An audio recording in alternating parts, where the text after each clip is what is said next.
Hey everybody, this is Adam Hall. This is video number 2 for EDL 632 Higher Ed Finance.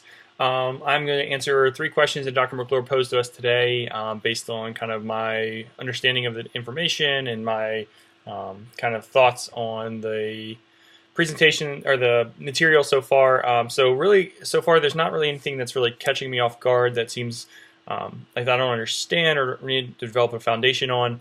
I'm really fascinated by the discussions and the interlacing of prestige and these financial decisions and how often they're not communicated or dialogued in terms of some of these larger conversations.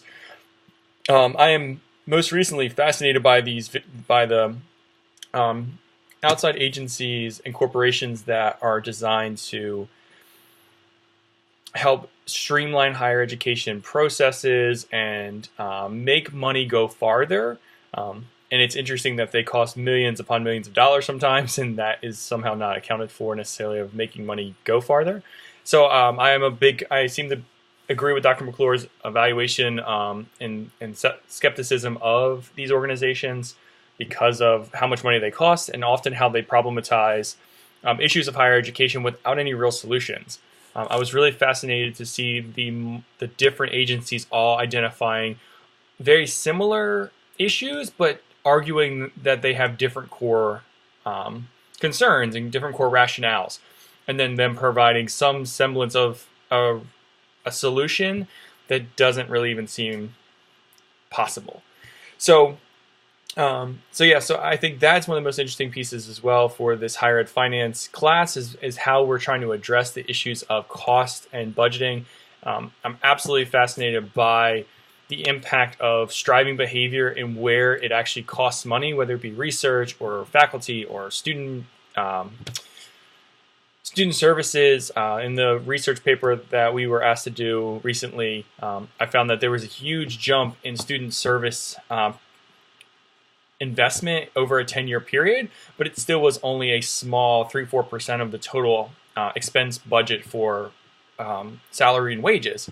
And so even though it was a huge jump over the last decade, we're still talking about a very small piece of the puzzle. My final kind of thought here is some ideas to potentially help colleges cut costs.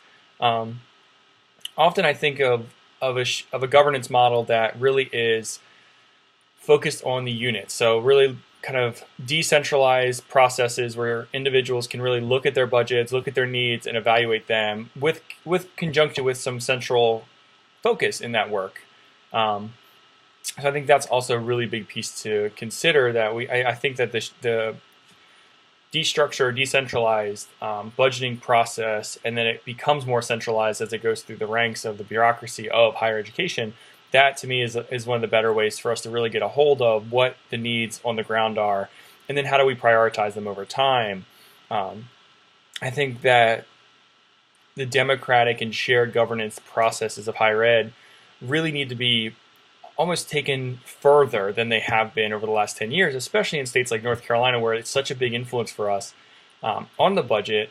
But we've consistently seen budget cuts and budget shortfalls because of the lack of infrastructure that we have in the state to support higher education like we once did.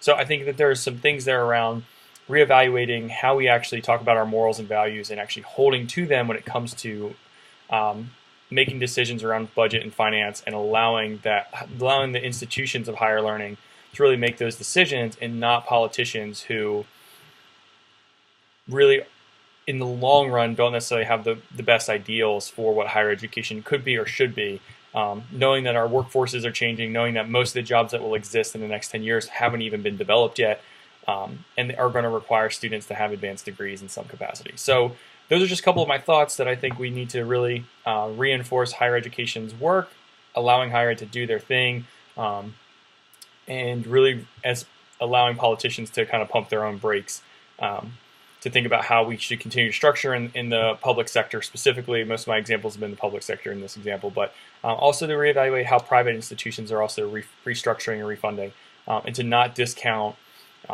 many of the voices that are some of the smartest folks in the room. We tend to just disregard their values and thoughts because they're not folks in power yet. So just some thoughts I have. Feel free to leave a note or two or respond back via video. Thanks, everybody.